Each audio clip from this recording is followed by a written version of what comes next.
Ya. Selamat sore Uda. Selamat sore Maris. Gimana kabarnya ini? Alhamdulillah sehat. Oke. Tadi kita sempat sholat di Jumat, terus habis itu kehujanan. Dibaptis masjid. Dibaptis masjid. Dapat siraman rohani dan Siraman siraman rohani. jasmani. Secara material ya itu ya, Ya, rohani. itu benar-benar itu siraman rohani dan jasmani, benar tadi itu. Gimana sih? Selalu welcome gitu. Iya, karena saya nggak pernah merasa besar. Iya. Ya, besar itu apa sih? Jadi saya tetap merasa saya seperti dulu aja gitu. Mungkin sekarang teman lebih banyak gitu aja. Tapi apa ya, anggapan-anggapan orang itu ya terserah mau apa. Tapi saya nggak pengen karena anggapan lalu saya pengen tetap menampilkan apa adanya saya. Ya saya begini. Jadi tidak harus jaim gitu. Kapan memang harus ngomong serius, kapan harus ngomong bercanda atau bahkan bodor-bodoran gojek kere, buat saya itu nggak apa-apa. Yang penting gini, saya melakukan atau menunjukkan seperti apa adanya.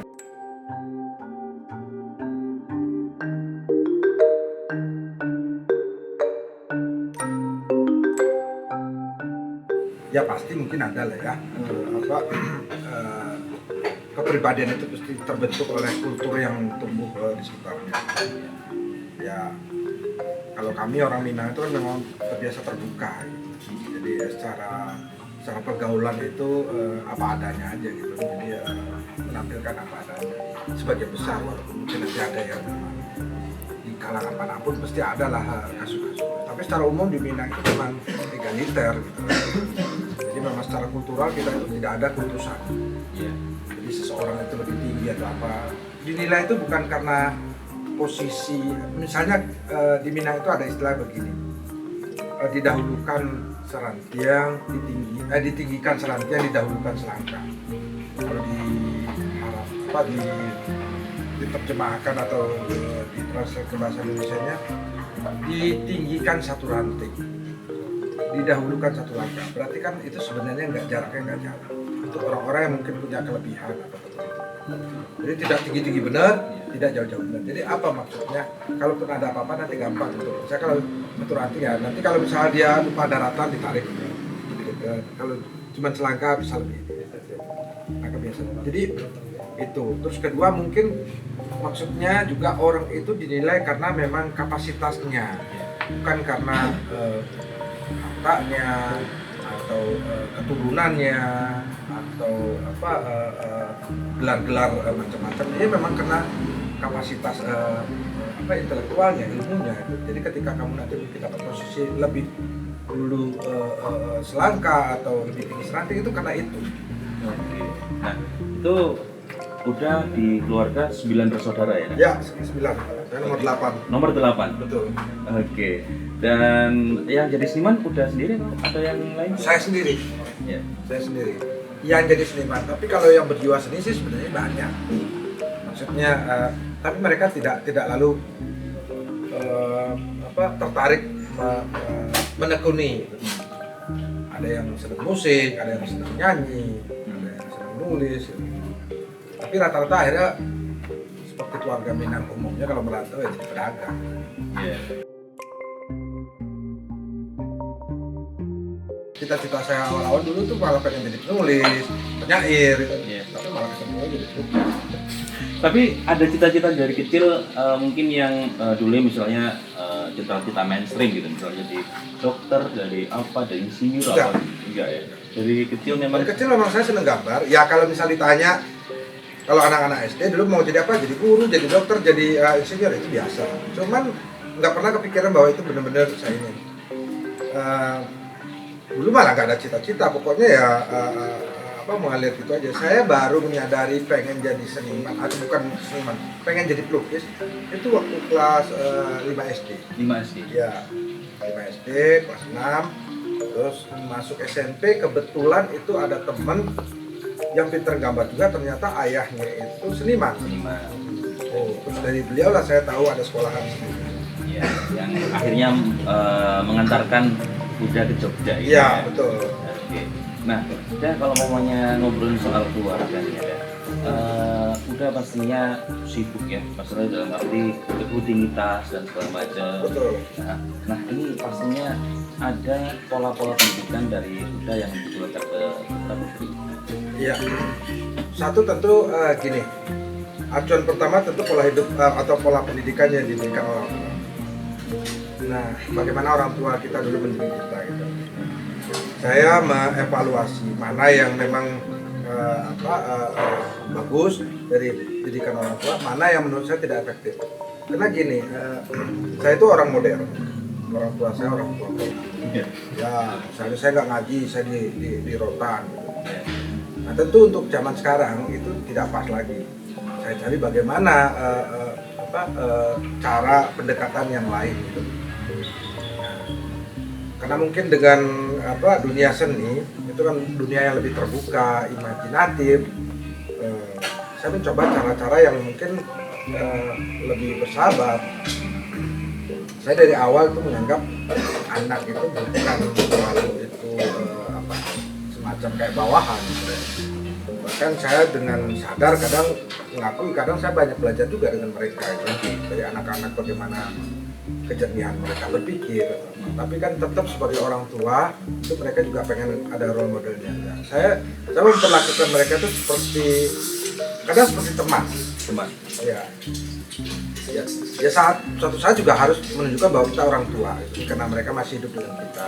Ada aturan-aturan yang untuk kemaslahatan kita bersama, kamu harus ikut dulu ini. Bahkan saya dari umur mereka setelah bisa diajak dialog, saya bilang ada masanya kalian nanti ketika sudah ukuran dewasa itu kalian akan tidak bersama saya. Oke. Apakah anaknya juga harus seni seniman gitu? Wah, saya nggak percaya dengan tapi ini juga sih karena lingkungan ya. Saya nggak pernah mengarahkan anak saya untuk seperti saya. Seperti juga orang tua saya dulu juga nggak pernah mengarahkan saya untuk pada profesi mereka. Orang tua saya pedagang, buka restoran. Nah, kalau itu mungkin saya sama dengan orang tua, bahwa kita itu menyadari bahwa setiap anak itu punya mimpinya sendiri. Nah, kalau saya itu selalu dari awal tidak pernah menekankan pada anak saya harus begini, harus begini. Saya malah mencoba untuk menggali potensi apa yang mereka sukai. Gitu. Jadi saya punya kejadian tahun 2020 ya, tahun 2020. Itu anak saya yang paling tua, itu dia lulus dari MANUS. Dia mau lulus itu udah bilang sama saya, ya aku tuh pengen berhenti dulu sekolah. Kenapa? Capek rasanya sekolah. Karena dia dari kecil itu sekolahnya memang sekolah yang full day. Jadi yang sekolah yang penuh gitu, sampai keman gitu. Terus dia merasa lelah dengan itu. Ya udah nggak apa-apa. Saya nggak marah. Kenapa marah? Nah, aku nggak sekolah. Ya nggak apa-apa. Tapi masih ada keinginan sekolah. Ya masih. Tapi tahun ini aku mau berhenti. Kan? Mau istirahat dulu. Silakan. Dia bingung. Kenapa aku tidak menolak? Ya aku bilang yang penting kamu senang. Seperti awal-awal ayah bilang, kamu nggak pernah kan ayah minta kamu harus ranking begini apa. Setiap apa yang kamu lakukan, kamu harus senang. Sekolah pun harus begitu, harus senang. Nah, tapi waktu kita dialog kayak gitu, diam-diam ternyata dia ikut PMDK. Terus ternyata lolos, terus bingung sendiri. Ini aku ada undangan untuk PMDK tuh. Loh, itu bagus aku bilang itu. Kenapa? Orang-orang lain itu untuk masuk ke kuliah itu mendaftar. Kamu malah sudah menjadi ini. Iya gitu. Gimana ini? Itu terserah kakak. Kalau mau diambil silakan, kalau enggak apa-apa. Tak suruh berpikir. Gitu. Akhirnya diambil. Diambil. Tuh katanya mau istirahat. Kakaknya eman-eman ini ada kesempatan kan gitu. Dan setelah itu dia setelah berapa lama akhirnya dia mengakui. Untung aku ambil ya, karena ada temannya juga sama, berapa kali tes akhirnya nggak lolos dan saat ini belum kuliah. Gitu. Untung aku ambil dulu ya. Kayak gitu aku mengajari mereka untuk Dialog. mengambil keputusan sendiri. Iya. Pun pilihannya gitu kan. Tentu aku punya keinginan pribadi. Aku pengen anakku begini, tapi aku mencoba untuk ya itu tadi. Prinsipnya jangan aku menghancurkan mimpi mereka atas mimpi yang mungkin belum aku capai gitu. Iya, iya. Nah, apakah ini juga yang membentuk pola-pola yang misalnya pendidikan dan segala macam akhirnya membuat yang namanya selingkar gitu. Ketertarikan pada dunia pendidikan. Ya, kebetulan itu ada temen pendidik aktivis pendidikan anak. Ya, selingkar itu apa tuh? Sekolah literasi sayang keluarga. Literasi sayang Nah, keluarga. itu digagas oleh Mai Tauri dan Maya Lestari, penulis buku anak. Jadi waktu mereka ngajak aku gabung, aku langsung mengiyakan karena memang aku tertarik dengan bidang ini. Ya, aku ada punya kisah menarik tentang Ya. soal pendidikan. Jadi ibuku tuh bukan dari keluarga mampu. Dia waktu kecil sudah yatim piatu. Jadi besar dengan saudara-saudara. Nah, zaman-zaman tahun segitu 40-an, 50-an itu kan buat anak perempuan sekolah itu kan kayaknya tabu, apalagi di kampung. Jadi bukan nggak ada yang sekolah. Jadi kebetulan ada saudara ibu yang jadi guru. Nah, melihat ibuku tidak sekolah, terus dia tanya, kenapa nggak sekolah? Ya nggak ada yang biayai, karena dia tinggal dengan kakaknya. Gitu. Sementara sama kakaknya dia disuruh untuk menggembalakan kerbau aja. Ya. Dan memang buat orang kampung perempuan sekolah itu tabu lah. Soal perempuan di dapur aja atau Ya. Nah, saudaranya itu lalu punya inisiatif meminta kepada kakaknya ibuku yang jaraknya itu cukup jauh. Jadi ibuku tuh anak paling kecil, kakaknya paling nggak kecil itu 10 tahun ya, jadi memang jaraknya jauh. Minta untuk boleh nggak bantu aku karena kebetulan saudara yang guru itu baru punya bayi. Ya. Jadi cara dia untuk mengajak ibuku sekolah kan dengan meminta kepada kakaknya ibuku menjadi pengasuh bayi. Oke. Nah, jadi bawa ke sekolahan. Jadi si guru ini, kakak sepupu yang guru ini, dia meminta ibuku untuk jagain anaknya di kelas. Jadi kan taunya itu mengasuh anak. Ya. Padahal ibuku diajak sekolah. Sampai bertahun-tahun seperti itu, sampai anak besar. Sampai suatu hari ketika mau kelulusan, itu kan harus ada ujian. Nah, ketika ada ujian itu kan harus pakai seragam. Terus ibuku bilang, aku nggak punya seragam dan kan di rumah nggak tahu bahwa dia sekolah. Ya udah nggak apa-apa, kami pakai seragam dulu aja. Jadi si kakak sepupu yang itu memberikan seragam lamanya untuk ibuku bisa tes ujian akhir itu. Senang sekali. Lalu bawa bajunya karena memang sudah lama nggak dipakai kan akhirnya dicuci biar besok mau ujian itu. Jadi tapi dia kan sembunyi-sembunyi takut mbaknya atau uninya nanti tahu gitu si malam gitu. Terus akhirnya dijemur di pawon itu. Ya. Biar besok pagi kering. Ketahuan sama kakak perempuannya. Ya. Terus ditanya, ini apa? Baju seragam. Terus, kamu tuh sekolah? Aku dipakai. Bahkan pada titik tertentu itu, bajunya itu diambil dipakai. Besok. Jadi akhirnya besoknya dia nggak berangkat ujian. Dan dia nggak boleh lagi. Dan akhirnya dia di rumah. Punya lupa teman sekecil. Kalau memang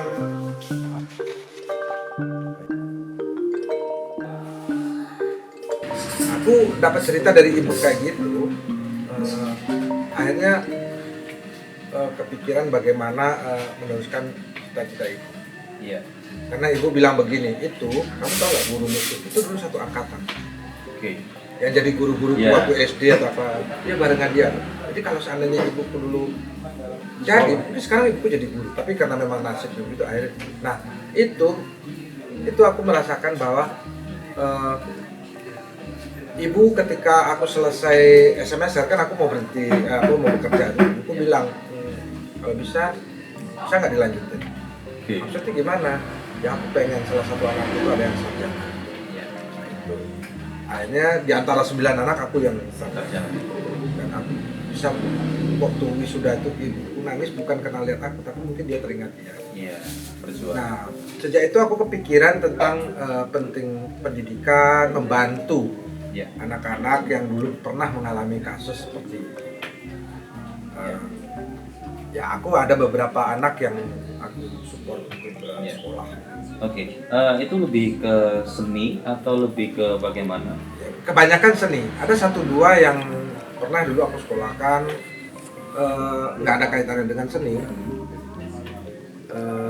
sekolah umum aja. Tapi yang lain banyaknya di sekolah seni. Ya. Oke, berarti kayak sekolah inklusif atau Ya. gimana? Yang aku kuliahkan sekolah kayak perguruan tinggi. Nah, lalu kembali ke Selingkar setelah ketemu dengan Maya itu ada ide seperti itu, aku akhirnya memberikan fasilitas ruang yang aku pakai, yang aku punya untuk dipakai sebagai ruang belajar. Karena menarik konsepnya itu, jadi gini, kita menyadari bahwa bagaimana pendidikan atau kurikulum sekolah kita selama ini memang lebih banyak menekankan pada apa ya, aspek bukan kognitif, apa ya, yang ngapal-ngapal itu, hafalan. Sementara anak-anak itu kan tidak semuanya punya minat menghafal. Iya. Aku atau kita mungkin punya pengalaman waktu sekolah dasar itu, bagaimana mungkin teman-teman yang dianggap nakal itu loh. Iya. Karena sebenarnya bukan nakal dalam itu, karena memang mereka gak fokus di kelas, karena memang bukan wilayah atau ketertarikan mereka untuk hafalan. Padahal sementara sekolah zaman dulu itu kan isinya menghafalan. Iya. Pelajaran teori itu hafalan. Bagaimana kita mengcopy apa yang dibilang guru atau textbook itu sampai setitik komanya itu. Yeah. Nah, kalau kamu bisa tepat itu kamu pintar. Jadi anak yang kritis, anak yang punya pikiran lain, suka bertanya, itu dibilang anak yang terlalu inilah, kadang saking ini ya disuruh duduk di belakang, Yeah. bikin heboh aja, mengganggu konsentrasi teman-temannya. Nah, itu menurutku itu keliru. Nah, aku juga dulu ngalamin kayak gitu. Aku waktu SD melontarkan sebuah pertanyaan yang menurutku waktu itu ya biasa Kritis, aja, ya? cuman ya gurunya mungkin merasa itu bukan pertanyaan anak SD, terus aku malah diusir. Nah, kayak gitu. Iya. Nah, aku mengalami hal kayak gitu, terus tahu akhirnya oh ternyata anak-anak begini. Selingkar itu mau memberi, itu bukan sekolah yang setara dalam pengertian dia akan mengeluarkan ijazah. Itu kayak semacam Sekolah formal ya? non formal, jadi itu kayak semi homeschooling. Iya. Semi homeschooling itu kita seperti kayak memberikan suplemen lain. Iya. Jadi membangkitkan otak kanan Otak itu kanan. untuk kreatif, sehingga anak itu bisa memaksimalkan tidak hanya otak kiri. Jadi gini, aku ada contoh kasus di anak sekolah kita itu.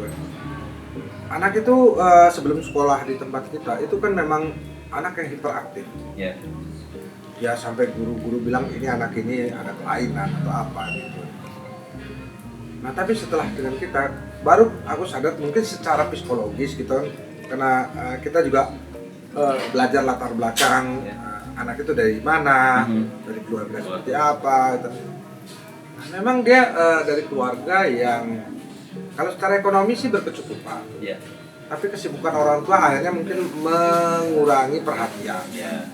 Nah akhirnya mungkin dia cari perhatian dengan cara ini. Nah akhirnya kita memberikan semacam konselingnya atau ininya dengan yaitu memberi kegiatan kesenian. literasi. Awalnya mungkin dia menolak karena memang tidak terbiasa seperti itu. Tapi terus kita cara pendekatan Maya dan Mai itu paham sekali dia. Sehingga lama-lama anak itu bisa teredam. Dan dia tidak lagi menjadi agresif. Dan dia jadi lebih fokus. Karena memang ada anak ya aku gini, aku sering ngasih analoginya seperti ini. Seperti kita tadi itu mengerami buah. Tadi. Jadi buah itu kan macam-macam. Kita bayangkan anak SD itu seperti buah-buahan. Ada manggis, ada pisang, ada Durian. mangga, ada durian itu. Nah seperti itu. Dan kita berharap mereka itu menjadi buah yang maksimal, matang dan ini. Tapi kan durasinya kan tidak sama. Ya. Jadi kita jangan membayangkan ketika mereka sama-sama mentah masuk lalu membayangkan mereka sama-sama akan matang gitu. Ya. Pasti pisang lebih dahuluan matang. Mangga itu tapi bagaimana caranya? Nah metodenya itu kan berbeda. Nah kita itu kan sekolah dasar kita kan mensentralkan semua. Jadi kayak satu kurikulum begitu terus meratakan semua anak gitu. Iya. Gitu. Nah kita memberi alternatif lain. Ada objek-objeknya. Dan komplain itu ya lain dari Nepal. Ya harapanku memang ketika mendirikan sana itu jadi kayak melting pot ketemuan seni dan kebudayaan. Jadi banyak kegiatan kesenian, pendidikan, literasi. Aku coba untuk kembangkan di sini. Ya, kita beralih ke manajemen seni kan. Nah, manajemen seni dalam mungkin yang diterapkan udah ya. Mungkin kalau mamanya kita pernah lihat di podcast yang lain ya. Ya. Ini kan udah pernah mengalami booming, pernah mengalami jatuh, bangun, bangkit lagi. Nah, ini bagaimana caranya udah bisa misalnya mempertahankan eksistensi atau menentukan harga gampang aja ya, atau bagaimana udah bisa terus berkarya gitu ya. Sementara anak-anak muda zaman sekarang kadang-kadang belum udah star syndrome nih atau belum apa nih kayak gitu. Ya kalau aku sih lebih banyak belajar dari pengalaman aja sih, pengalaman diri sendiri dan melihat pengalaman orang lain. Kalau secara manajemen kesenian, memang waktu belajar di sekolah itu secara fokus memang nggak ada sih pelajarannya. Ada manajemen seni waktu itu, tapi kan secara detail, apalagi ngomongin tentang pasar nggak ada. Jadi apa yang aku lakukan itu memang lebih ke learn by doing gitu. Yeah. Nah, jadi pengalaman yang mau mengajarkan. Dan aku tuh beruntung aja ketika misal pada satu masa mencapai titik puncak, lalu jatuh menjadi titik nadir, lalu punya kesempatan kedua bisa cepat sadar apa yang kemarin aku lakukan sehingga membuat aku. Jadi aku mengkalkulasikan, merenungkan, terus akhirnya mengambil pelajaran dari pengalaman sebelumnya itu untuk ini. Iya, itu. Dan akhirnya kan aku sadar bahwa menjadi seniman itu kan itu sebuah profesi yang tidak ada pensiun, tidak ada pensiunnya. Jadi itu semacam profesi kutukan kalau nggak ada mantan seniman. Itu kalau ada yang ngomong saya mantan seniman, oke mungkin kamu tidak lagi berkarya secara fisiknya. Tapi ketika kalau memang sudah memilih jalan seniman gitu, itu minimal tuh otak atau cara berpikirnya itu sudah berbeda dengan cara berpikir orang. Nah, Awan sering mengatakan atau kalau ngobrol dengan teman-teman itu membedakan antara perupa dengan seniman. Iya. Karena sama-sama itu. Ya aku bilang kalau misal perupa itu memang kecenderungannya dia memang fokusnya pada menghasilkan produk, produk artistik atau apa yang disebut mungkin patung, lukisan, apa yang dikejar itu memang produknya. Nah kalau seniman itu kan itu menghasilkan pengetahuan, dia ada intelektualnya. Bisa jadi mungkin suatu saat produknya itu tidak terlihat, tapi bagaimana pikiran-pikirannya tetap jalan.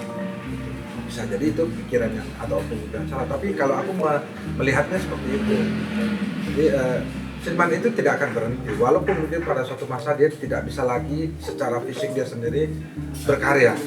Tapi kalau otaknya masih dia akan memikirkan, bahkan pada cara hidupnya, tidak hanya cara berkarya, tapi cara hidupnya, cara menilai sesuatu, cara memutuskan sesuatu itu mesti dengan pikiran pengetahuan kesenian.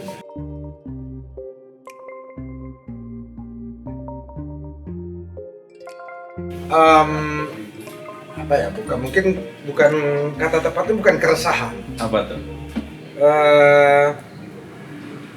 Atau mimpi mungkin? Ya, semacam itu. Jadi ketika zamanku kuliah, itu kan ruang-ruang seperti ini boleh dikatakan tidak ada. Yeah. Ada satu dua mungkin tidak seperti inilah. Yeah.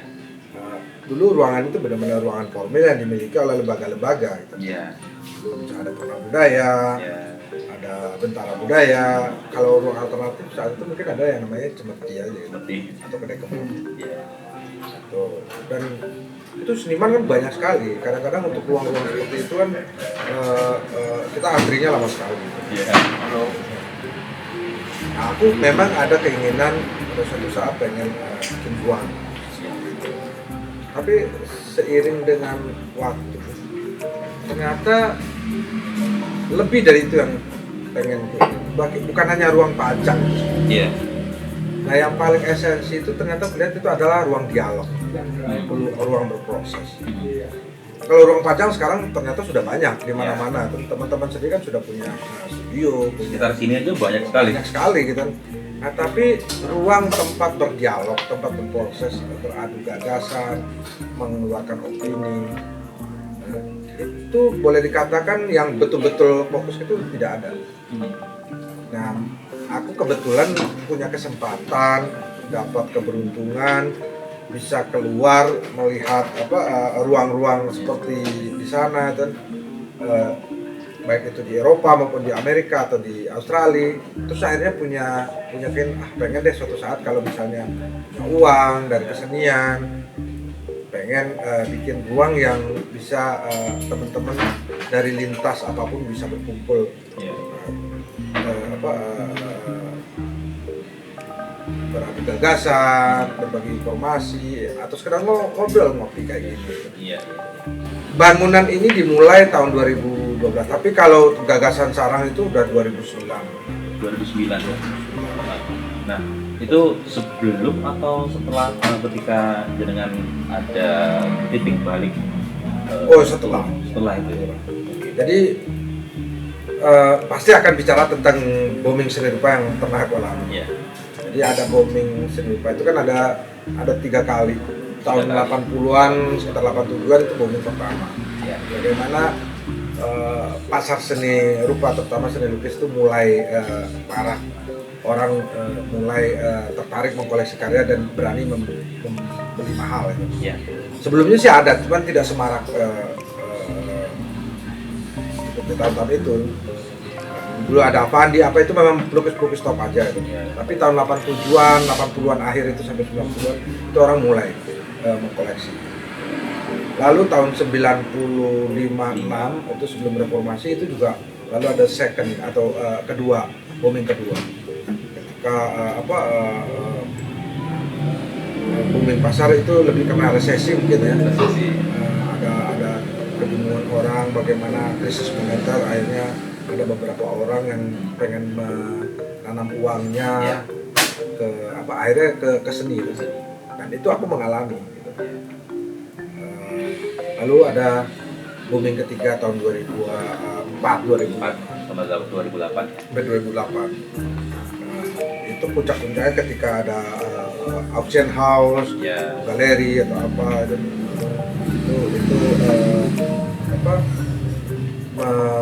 menyemarakan pasar.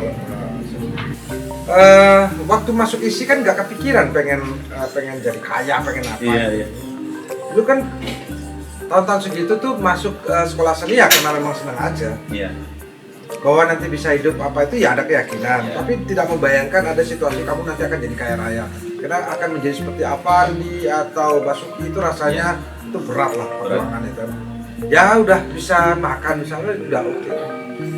Nah ketika zaman itu ada booming Iya. Dan itu mengagetkan. Jelas anak kampung yang nggak punya mimpi besar-besar, dari keluarga yang tidak mampu, tiba-tiba disodorin uang banyak sekali saat itu kan, untuk ukuran saat itu kan, dengan membeli karyanya itu bikin shock, secara kena mental itu. 40 lukisan kalau nggak salah. 45. Ya, jadi gini, aku tuh masih ingat sekali, makanya aku selalu tak ceritaan berulang-ulang. Hari Sabtu itu aku tuh minta dispensasi untuk ketelatan membayar SPP. Waktu itu SPP cuma 120.000, tapi itu pun aku minta dispensasi karena uang di saku tinggal 20.000.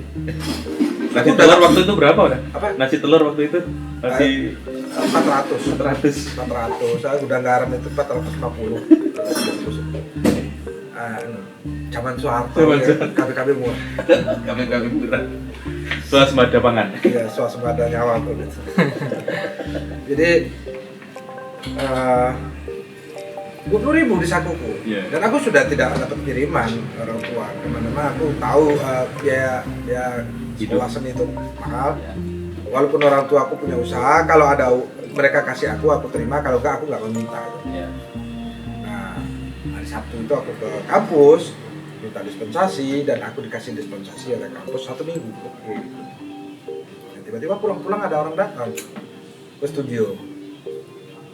Tanpa babi bu itu bawa duit, bawa peralatan lukis, cat dan macam-macam itu. Disodorin di depan mata, ya kaget dong. ya memang lupa. Ya udah, dia tanya begini, dia kasih uangnya, dia bawa lukisannya, dan saat itu kan ya nggak kepikiran kemana-mana, itu aja. Yeah. Nah tapi ya itu pengalaman gitu. Kaget. Menjadi kaya dalam sehari. Dan itu memang tidak bagus untuk anak muda yang memang belum siap. Setelah itu memang aku jadi, ya itu tadi ada semacam kepedean berlebihan. Iya. Yang pada rata. Dan itu cuma setahun. Habis itu benar-benar ambles itu baru itu punya kesadaran itu. Ternyata tidak semua kesempatan itu harus kita telan mentah-mentah. Disabet. Ada memang ya itu tadi baru terakhir ingatnya filosofi tanduran itu kan, setiap pohon itu kan tidak matang semua. Jadi kalau udah berbuah itu kan mereka nggak serentak, jadi harusnya memang diambil yang matang aja, nggak langsung dirogoh, dirontokin semua, akhirnya bikin kaget pohonnya kan. Iya. Nah, udah untuk bertahan di Jogja ketika mungkin anak seni lah ya, zaman-zaman dulu gitu ya. Apakah menggeluti profesi misalnya kalau seniman-seniman lain jualan postcard atau apa gitu ya? Pernah nggak sih ngalamin itu? Pernah dong. Pernah. Aku jualan poster, postcard, lukis potret pernah. Tapi itu kan bukan itu di Jogja waktu itu umum. Selain dari memang untuk makan, tapi memang itu biasa kayak gitu. Iya. Terus bikin mengcopy lukisan lain dijual, ya istilah lukisan bagongan, ya pernah. Tapi memang itu buat survive. Cuman gini, menariknya di Jogja itu kan satu karena memang biaya hidup tidak terlalu tinggi. Dan bagaimana kedekatan. Jadi kecemasan untuk tidak makan saat itu walaupun lukisan nggak laku nggak terlalu. Iya. Karena gini, kalaupun toh nggak makan kan nggak saya sendiri. Jadi ada nggak makan bareng-bareng ya ada, jadi nggak cemas itu. Lain kalau bisa kan yang bikin cemas itu ketika orang lain itu makan kita enggak, itu kan bikin nolongso. Waktu itu sama jendela juga? Udah ada jendela. Tapi kontrak itu waktu itu ya? Ya sebenarnya bukan kontrak, tapi kita bertetanggaan aja. Tetangga. Jadi aku ngontrak studio di sini, Yuniza di sana, Ruby di sana, gitu. Pendekatan itu. Nah saat itu kan secara ekonomi juga sama lah. Jadi pas lagi Yun ada uang ya makannya sama Yun. Atau Rudian dapat uang, ya kayak gitu. Jadi menarik Jogja kan karena memang silaturahminya itu, seseraungannya gitu. Seseraungannya itu ya. Nah, udah pernah cerita bahwa menikah ketika miskin. Oh iya. Nah, Itu gimana? Ya kalau dalam logikanya itu memang nggak masuk logika. Cuman akhirnya kan gitu. Ada hal-hal di luar logika yang kadang-kadang memang nggak bisa dikalkulasi. Itu masalah feeling atau apa itu. Perasaan di logika ya gimana. Tapi gini, aku pun walaupun sepertinya untuk memandang itu dikalkulasi luar, tapi itu sangat logik. Aku logiknya begini. Jadi itu tadi aku kan pernah mengalami fase anak muda yang tiba-tiba menjadi kaya raya nggak jelas itu kan. Nah itu sebenarnya waktu itu aku ngajak pacarku menikah, dia malah nggak mau. Oh ya. Wah, istimewa ini. Saat itu dia nggak mau gitu. Padahal waktu itu aku punya uang banyak. Nah malah ketika aku nggak punya uang, tak ajak dia mau. Nah, aku pun waktu itu mengajak dia menikah bukan karena terus apa ya. Waktu itu aku cuman merasa begini. Kayaknya aku harus belajar mengontrol diri. Karena ternyata setahun waktu mendapat kemewahan finansial itu, aku lupa diri. Tidak mengontrol diri itu. Nah caranya aku tidak bertanggung jawab pada diriku sendiri saat itu. Nah salah satu waktu itu pikiran logisku itu aku harus menikah. Karena untuk mengatur atau gimana? Ya karena aku pikir kalau waktu itu kan gini, kalau misalnya aku menikah, berarti mau nggak mau aku kan harus bertanggung jawab pada nasib anak orang. Targetnya. Nah itu kalau misalnya ada anak orang ikut aku, itu nggak bisa tak biarkan dia hidup. Jadi aku berarti latihan untuk tanggung jawab. Nah ketika aku lontarkan ke pacarku ide itu, dia mau. Nah itu ya saat itu kita menikah hanya dengan modal uang 300.000. 300.000. Nggak ada acara pesta-pesta gitu, hanya ke KUA aja. Di KUA ya. KUA walimaan gitu di tempat orang tua, makan udah selesai. Ya semua marah. Orang tua aku marah, orang tua dia marah. Kok kawin kayak kawin ayam gitu aja gitu. Ya waktu itu kan aku bilang begini, alasan yang agak tepat saat itu kan dia juga kakaknya habis menikah, aku juga kakakku kasihan orang tua. Cuman terus alasan daripada kita runtang-runtang begini, mending kan sah dulu. Alasannya begitu kan. Oh iya, oke. Tapi habis itu besok tahun depan kita bikin pesta. Oh iya siap kan. Tapi pesta itu gak pernah terjadi. Pernah tahun depan aku punya anak, tahun depannya punya anak lagi. Masa udah punya 2 anak, masa pesta-pesta malu dong, tapi sangka orang gimana. Dan sampai akhir anakku tanya dulu, ya mana foto nikah nih katanya. Enggak ya pakai gini ini, enggak ada. Sorry Dad, bisa dijawab atau tidak ya? Berarti istri masuk Islam itu? Iya, istriku dulu sebelum nikah berarti? Iya, istriku dulu Katolik. Iya. Cuman kan ketika aku nggak pernah mengajak dia, nggak pernah mengkonvers dia iming-imingi itu enggak. Nah itu yang kadang aku malu sama diriku. Jadi istriku memilih Islam karena keinginan dia. Sementara aku kan Islam karena lahir. Dan dia waktu ini malah lebih taat. Nah itu yang membangkitkan. Jadi mungkin ini salah satunya. Akhirnya aku belajar lagi. Ya tentu beberapa orang ada yang mencurigai aku atau mungkin begini begitu, akhirnya wah kasaran mesti mentang sek weh lanjut terus jadi Islam, nggak ada itu. Jadi ketika kita jalan bareng, sebenarnya aku melihat memang gini, istriku waktu itu masih pacar itu dia punya kebimbangan gitu. Karena dia bukan Katolik murni, keluarganya kan sebagian besar Islam, lalu ada yang jadi mereka mengalami kayak 2 wilayah itu. Nah itu ketika dia besar dia mulai berpikir apa yang sering ngobrol sama aku kan. Nah, aku ya ngobrol ya ceritain, bahkan waktu itu kita ngobrolin tentang dialog agama karena aku juga belajar atau baca-baca tentang Alkitab gitu, kita ngobrolin apa itu. Nah hingga pada suatu hari dia sendiri yang meminta, kalau misalnya begini-begini di mana? Kamu mau masuk Islam? Iya. Kenapa? Apa karena aku bilang? Terus dia bilang GR, tidak ada urusannya dengan kamu. Oh yaudah, terus aku bantu. Iya. Besok itu kita mau makan apa? Jadi kan dan untung sebenarnya setelah itu aku dapat pekerjaan. Maksudnya bukan pekerjaan sih. Aku 5 tahun nggak laku bisa. Iya.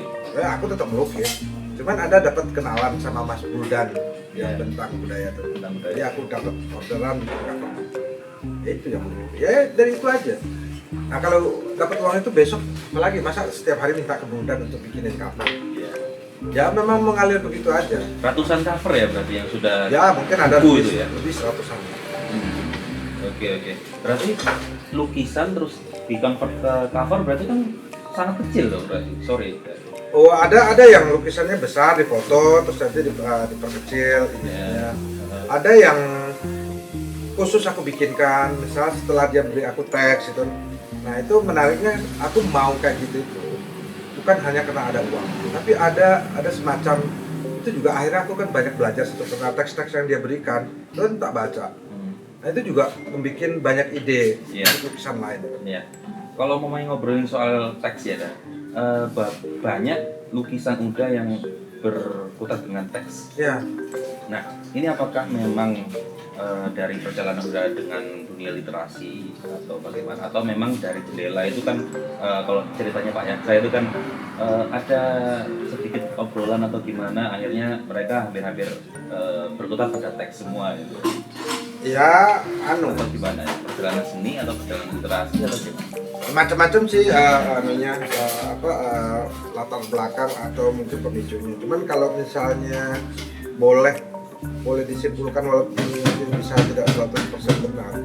Kan keberangkatan jendela itu rata-rata kan rata-rata semua itu orang Minang. Oke. Nah di Minang itu kan memang tidak punya sebenarnya kebudayaan menggambar atau visual. Kita itu besar dengan kebudayaan lisan, literal, oral. Jadi kalau tentang pantun, syair, cerita, kaba itu setiap hari itu kan sebenarnya kebudayaan teks itu. Nah mungkin itu salah satunya. Tapi buat aku sendiri kan memanai teks itu bukan hanya sekedar teks.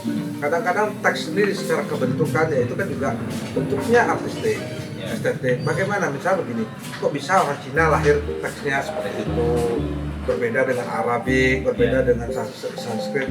Itu aja udah unik gitu kan. Nah kadang-kadang aku ambil itu tanpa ngerti maknanya. Tapi ada juga yang memang aku tidak paham anunya, tapi aku simbol. Contohnya gini kayak karya kemarin tuh yang digital spiritualism itu.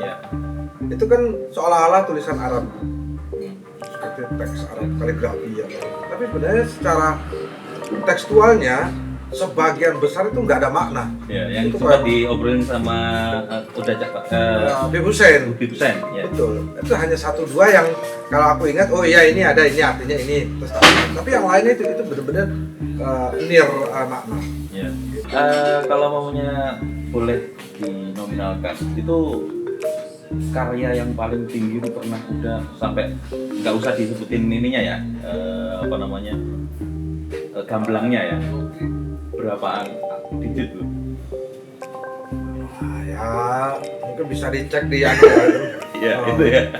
Nah ini seniman tuh kayak gini, semakin tinggi semakin merunduk. Ya bukan sih maksudnya ya seni itu kan sebenarnya relatif. Kadang-kadang juga orang kan heran kenapa ya bisa mahal karya itu ya. Ya aku termasuk beruntung ketika misalnya karyaku bisa dihargai secara harga cukup tinggi gitu. Bila dibandingkan dengan beberapa teman itu kan memang kadang-kadang terlihat fantastis. Tapi harus diingat itu kan penilaian orang itu bukan hanya penilaian pada fisik karya. Kalau dikalkulasi sebenarnya ya kalau hitungan dagang apa yang disebut dengan modal dan ini modal kasar atau kebendaan ya jauh sekali. Tapi itu ada yang namanya modal tidak tampak. Itu yang mungkin paham. Nah itu yang selalu aku tekankan pada teman-teman berupa muda berbagai penilaian orang itu bukan hanya pada bentuk misalkan menghasilkan sekeping atau sepotong karya gitu. Tapi dibalik itu orang membayar mahal karena memang konsistensi attitude-mu, terus bagaimana kamu membangun dirimu sendiri gitu. Orang menginvest uangnya beratus juta ke kamu itu bukan hanya karena fisik karya itu, tapi bagaimana juga dia berharap kamu juga membangun karirmu sehingga nilainya itu menjadi bertambah. Iya. Jadi kalau orang umum melihat itu apa ya orek-orek pemainnya kok iso larang mana ya? Iya bukan orek-oreknya yang dilihat gitu. Terus tiba-tiba pengen punya karyanya udah gitu, tapi nggak punya uang nih dia. Misalnya aku tak ambil ininya deh, kuasnya aja deh, atau apa ceritanya Nasirun gitu, Pak Nasirun. Banyak gitu. Iya. Banyak. Ya kadang gini, itu pertanyaan yang menarik. Bahkan ada misalnya, terus gimana katanya kalau ada orang tertarik ke karyamu tapi dia nggak punya uang terus pengen mengkoleksi. Ya itu pertanyaan yang rumit-rumit mudah. Banyak rumitnya berarti. Banyak rumitnya karena ya aku bilang tadi, ini hubungannya ketika sudah menjadi, aku jadi milik publik sebenarnya. Iya. Jadi aku memang berkarya tidak hanya istilah ngomongin itu untuk kepuasan pribadi. Bukan. Aku jujur aja tidak 100% seperti itu. Ada kepuasan publik juga aku ini. Karena aku sudah dihargai orang mahal. Dan itu aku harus menjaga. Jadi begini, seseorang mau membeli karyaku mahal, itu bukan hanya sekedar karyaku, tapi bagaimana aku menjaga marwah itu. Jadi kalau aku sendiri nanti membuat tanda kutip receh, buang-buang kayak gitu, mereka kan juga cemas. Loh, aku menghargai tinggi karya ini, tapi senimannya kok enggak? Nah itu. Jadi tapi aku juga lalu tidak mematahkan semangat teman-teman yang ingin mungkin ada memorable atau kenangan. Ya apa ya? Sing nanti kaitannya orang ono anunya ya entah itu skate, entah itu mungkin puas, ya silakan gitu. Intinya buat aku sih kalau memang kamu mendapatkan energi dari apa yang aku punya itu ya monggo gitu. Anak-anak muda itu banyak yang datang. Karena aku bilang, tak kasih yang baru aja. Enggak, ini buat ini aja. Buat kita. Jadi fetishnya dia itu loh. Jimatnya itu. Oke, nggak apa-apa. Fetish berkesenian. Terus secara ambisi pun akhirnya ada penurunan gitu. Nah, aku ya akhirnya memang beritahu sekarang apa sih yang pengen tak kejar gitu. Kalau tentang materi itu tidak akan pernah habis. Tentang tepuk tangan itu tidak akan pernah habis. Tentang mencari perhatian orang itu tidak akan pernah habis. Nah, aku ketemu ada sebuah kalimat yang menarik dari seorang guru gitu. Jadi dia ngomong gini, kamu memilih sekarang, kamu ingin menjadi orang yang dikenal atau orang yang ingin dikenal. Kalau dikenal, saat ini apapun bisa mungkin kita dikenal orang. Konten apapun kita bikin bisa dikenal. Bahkan kalau mau agak gila dikit itu kan, kamu dulu tahun 60-an Andy Warhol pernah bilang terkenal dalam 15 menit. Kamu bikin apa kan? Sekarang nggak usah 15 menit, kamu bikin aja 15 detik gitu, nah udah. Tapi kan hanya seperti itu. Nah kalau ingin dikenang berarti kan kamu bikin apa sehingga ketika kamu nggak ada pun orang akan memikirkan atau mengenang kamu. Nah mungkin saat ini proses itu yang sedang kita ini kan. Ya bisa jadi nanti mungkin dalam fase proses kesenian ada sedikit produksi atau apa itu menurun gitu. Tapi sekarang memang aku tidak lagi mengejar tentang kuantitas jumlah berkarya, tapi kualitas kehidupannya. Jadi berkarya itu kepentingannya apa gitu. Ya Muhammadiyah tidak anti ziarah kubur, aku selalu bilang kayak gitu. Cuman memang itu ritual yang tidak populer karena memang sudah ada mempopulerkan. Jadi kita bagi-bagi ziarah kubur biar nanti buat dipopulerkan nanti Muhammadiyah mempopulerkan pikiran-pikiran yang berkemajuan gitu. Tapi pada prinsipnya betul seperti tadi Pak bilang. Jadi gini, bayangkan kayak Pak Irfan itu dicari karena dia dikenang, bukan karena dia dikenal. Kalau dikenal berarti kan ada masa. Tapi kalau dikenang itu nggak ada masa. Gitu. Aku cari gitu, ke sebuah kampung ke sana. Bahkan orang sekitar situ awalnya mulai banyak yang nggak tahu gitu. Tapi ada ditemukan. Nah, setiap pergi berziarah itu yang kubayangkan seperti itu. Satu tentu memang belajar sejarah gitu. yang orang yang ketika aku kunjungi pada zaman-zamannya itu kan orang-orang yang punya kemampuan lebih dari orang lain, entah itu ilmunya atau apa gitu. Nah, aku membayangkan diriku, ini aja orang-orang kayak gini itu tidak banyak yang datang. Aku nanti seperti apa gitu. Nah, ya aku nggak masalah besok ke kuburanku nggak dikunjungi juga nggak apa-apa gitu. Tapi orang tetap akan mengenangku ada dari mungkin tindakanku yang bisa menginspirasi orang untuk lebih baik gitu. Nah, kayak Pak Irfan atau mungkin orang-orang yang aku kunjungi itu mereka mungkin tidak berharap juga dibersih-bersihkan atau apa, tapi bagaimana kita belajar dari dia. Dan dia pasti senang karena spiritnya lah akhirnya kita bisa jadi lebih bagus gitu. Gitu. Kayak ke tempatnya Nyi Dahlan atau Mbah Dahlan sendiri itu. Jadi kita belajar dari dia sebagai orang yang berilmu. Jadi aku juga baru sadar kenapa dulu misalnya Perserikatan atau Muhammadiyah awal-awal itu kayak seolah-olah menentang. Karena memang konteks zaman saat itu. Kita miskin. Saat itu kita dijajah. Klinik masih banyak. Tapi sebenarnya sangat ekonomis. Gue bangun kuburan api-api nih gue ngelih yang gue ngopo. Gue bikin misalnya tahlilan kayak itu tapi habis itu kamu hidup. Sebenarnya nggak anti itunya, tapi manfaatkan sesuai. Nah kalau sekarang ketika kehidupan sudah mapan, kamu sudah berakal, sudah apa, ya silakan. Tapi ya sewajarnya. Jadi maksudnya Muhammadiyah tidak mengajarkan kita lalu anti membuat kuburan atau apa. Ya sewajarnya. Jangan nanti kamu bikin makamnya semewah-mewahnya tapi nanti yang hidup berkekurangan. Jadi ya harus diimbangi gitu. Jadi itu yang pengen juga tak tonjolkan itu berbaginya kepada yang hidup dulu aja dulu. Nanti kalau memang sudah sisanya banyak, oke, kepada yang ini gitu. Tapi ini juga nggak boleh ditinggalin gitu. Jadi kalau aku kan jargonnya begini, berkemajuan tanpa kenal tradisi juga nggak bakalan maju-maju. Iya, benar. Gitu kan? Iya. Nah, kamu nggak punya pijakan. Misalnya, tentu kalau di seni modern itu yang paling sering kita baca itu kan Picasso, Ya, Pablo. Picasso. Aku kalau orangnya nggak tertarik. Jadi apalagi gaya hidupnya atau apanya gitu, nggak apa gitu.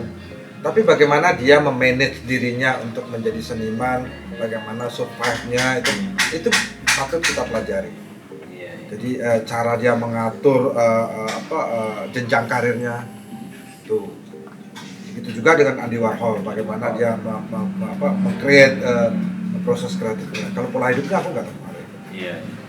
Terus kalau untuk misalnya bentuk-bentuk visual kekaryaan, dulu aku sangat tertarik dengan seniman-seniman dari New Expressionisme Jerman. Ada Richter, ada Kim Berger, ada George Baselit. Itu menarik karena aku senang dengan karya-karya yang punya plastik yang kuat. Jadi bagaimana itu pikiran, omongan, dan tindakan itu satu garis. Gitu aja. Nah caranya mungkin makanya kamu kok anti kritik pemerintah ya? Aku mengkritik diriku atau kenapa kamu tidak peduli pada masyarakat ya? Aku tuh masyarakat. Jadi ketika aku mengangkat karya ini karya apa yang dirasakan masyarakat. Nah sebenarnya karya-karyaku itu syarat dengan kritik. Tapi bukan kritik dalam bentuk yang vulgar atau misalnya kayak digital spiritualism. Itu kan kritis. Atau seri Blackboard itu sebenarnya. Nah, cuman permainanku kadang aku satir, kadang aku paradok, kadang ambigu, kayak gitu. Tapi tetap keberangkatannya aku. Jadi kejadian yang aku alami gitu. Nah, beberapa karyanya udah menggunakan figur Buddha sendiri dari belakang gitu ya. Nah, atau dari depan bahkan gitu. Nah, ini kenapa kan? Apakah refleksi diri atau apa sebagai apa karya ini tuh? Itu paling aman lah pakai figur sendiri biar nggak dikomplain orang gitu. Gitu. Tapi ya itu betul ada juga sih ini. Ketika aku karya-karya pakai figur diriku sendiri itu idenya awalnya dari aku baca bukunya Albert Camus. Camus tulisan Camus Albert Camus. Itu Mite Sisyphus tentang absurditas manusia. Nah, dalam satu itu dia bilang tentang seniman. Jadi ya itu tadi seniman itu kutukan. Bagaimana saya kayak Sisyphus itu. Kalau sejarah kesenian itu memang seniman itu kan semacam kayak di bawah nabi. Iya. Kalau sejarahnya agama-agama kuno, bahkan agama Nasrani, itu dia kan perwakilan dari orang religius spiritual untuk memberi pengertian kepada masyarakat awam. Jadi contohnya gini, dalam sejarah seni rupa atau religius Kristen gitu. Dulu kan zaman-zaman awal-awal itu ketika gereja masih bahasa Latin, terus bagaimana untuk memberikan pengertian yang abstrak itu. Nah, akhirnya minta bantuan kepada seniman. Nah, seniman saat itu dia selain memang punya, kena seniman itu kan daya imajinasi atau apa, dia bisa mengejawantakan atau memvisualkan imajinasi kitab itu. Nah, seniman saat itu ya belajar kitab juga. Jadi rata-rata kan seniman Renaissance atau apa, mereka ahli kitab, lalu referensinya metal terus apa gitu misalnya Iron Maiden gitu misalnya atau ya seleranya memang ke sana. Ya. Saya nggak anti musik apa itu, tapi memang kecenderungan yang paling lebih menarik memang itu. Saya nggak anti dangdut, nggak anti jazz, nggak anti qasidah apa, tapi memang kalau disuruh membeli kaset atau mengkoleksi, memang ini spesifiknya begitu. Jadi saya tidak anti pada NU, tidak anti pada Salafi, tidak anti pada, tapi memang secara ini saya maju. Oke dah. Nah ini dah mungkin beberapa pertanyaan terakhir deh ya. Ini kan di ada saran ini banyak sekali pohon-pohon dan segala macam. Musik dari lagunya juga sangat-sangat sustainable living nih. Ya. Ini memang ketertarikan Uda pada tanaman atau bagaimana nih? Ya. Saya senang tanaman. Mungkin selain dari dengar musik, baca, nanti hobi saya itu berkebun. Berkebun ya. Berkebun. Apa yang membuat Uda tertarik dengan berkebun? Apakah setelah pandemi atau udah lama banget? Ya sejak kecil. Sudah kecil ya. Sejak kecil. Satu ya karena saya anak petani. Kedua memang nggak tahu saya juga. Jadi saya punya pengalaman menarik waktu kecil itu. Ya, aku masih ingat. Jadi aku menanamin bibit apa di polybag itu, di plastik dulu, di mangkok apa, nanti tumbuh apa. Terus nanti di cangkokin dengan tanaman-tanaman yang sebenarnya waktu itu aku nggak tahu, pokoknya asal tanduran gitu. Yeah. Tapi ternyata kan ada yang, wah ini itu nggak satu marga atau apa, misalnya tiba-tiba pohon mangga tercampur sama pohon ubi. Nah, itu kayak gitu. Tapi kalau misalnya untuk saat ini itu selain memang aku seneng pohon apa, memang kaitannya juga dengan lingkungan ya, lingkungan gitu. Mereka nggak yakin itu. Aku bilang enggak, memang aku seneng pengen itu di sarang ini, termasuk ini dulu kan tempat pembuangan sampah. Oh ya. Oh lihat misalnya kalau sekarang ada joglo apa dulu itu sampah ini depan ini. Jadi orang pinggir jalan dulu lewat buang gitu. Dan nggak ada yang mau beli. Saat itu nggak ada yang mau beli gitu. Aku membeli tanahnya murah, tapi ongkos untuk membersihkannya itu sama dengan ongkos ketika aku membeli. Jadi sebenarnya saat itu jadi mahal. Tapi saat itu kan nggak mikirin itu. Jadi sampah itu bertruk-truk, beling apa itu tata lagi. Dan tidak ada pohon. Jadi pohon semuanya aku bawain. Paling suka tanduran rumput? Aku tanduran rumput. Tapi kalau lebih kecenderungan kan tanduran besar. Oh, tanduran besar ya. Oke.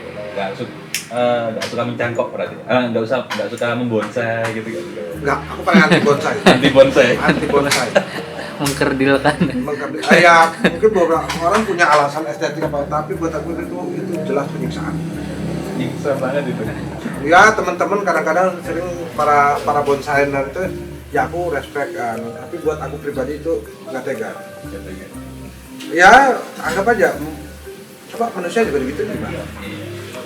Oh ya aku lihat itu konon diperintir apa, dikecilkan. Ini ini tanaman besar harus dijadikan kecil itu loh. Iya. Itu benar-benar sangat ya, tapi ya itu pilihan. Itu karya dalam sebuah buku Taman Rasa itu, yang itu terbentuk dari status-status Facebook, Ya, catatan-catatan harian. ya. Nah ini gimana Dan?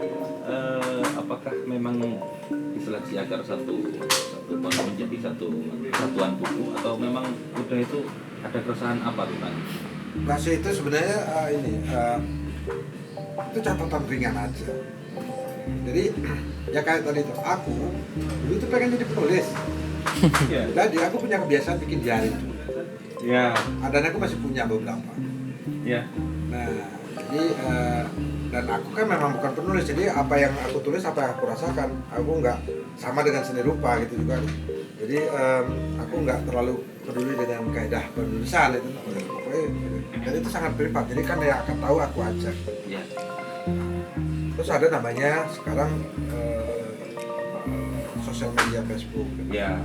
Nah itu jadi aku merasa jadi itu ada ruang gitu. Karena kalau di Facebook kan kapan pun bisa tak tulis. Ya. Kalau diary atau apa kan kadang memang butuh waktu malam baru terus. Kadang-kadang momennya wis hilang. Ya. Nah, kalau momen hilang biasanya aku kan gambar gitu. Ya. Ingat apa tadi kejadian sehari akhirnya cuma gambar. Kalau ditulis sudah capek lah. Di Facebook kan enggak. Setiap hari kalau udah ketemu ayo bisa langsung itu. Nah tanpa sadar ternyata itu sudah banyak tulisan itu. Dari mulai tahun 2016 itu. 2016. Dan ada satu teman itu ngumpulin. Oh ya. Namanya Indra Koto, Oh ya. yang penerbit CWS. Suatu hari dia bilang, aku punya, boleh nggak diterbitkan? Aku nggak kayak cewek. Apaan mau diterbitkan? Itu menarik katanya. Udah, karena akhirnya dia. Kebetulan waktu mau pameran Taman Rasa, aku juga ada beberapa yang memang agak serius tulisannya. Terus Oke. akhirnya itu jadi suplemen buat Taman Rasa. Sebenarnya kalau yang lain tuh masih banyak dan mungkin Indra mau terbitin yang ya itu yang lebih ngawur-ngawurnya itu. Kalau di Taman Rasa kan lebih agak gaduh-gaduh lah gitu. Jangan dibayangkan tuh semua seniman tuh tahu dengan karya seni. Bahkan kadang-kadang senimannya sendiri nggak tahu dengan karyanya. Itu ada lah kan. Iya. Iya. Tapi itu maksudnya gini kan melihat kesenian itu kan macam-macam. Iya. Ada ikatan-ikatannya. Jelas pertama itu kan namanya seni rupa visual. Visual itu kan juga macam-macam. Ada yang bahasa yang tampak bisa direpresentasikan. Tapi ada bahasa yang akhirnya secara kebentukan sudah tidak tampak, tapi secara rasa, feeling itu ada. So tiba-tiba ada warna merah aja gitu. Mungkin secara bentuk apa ya merah? Tapi kan secara feeling, tiba-tiba kamu melihat fisik merah itu apa.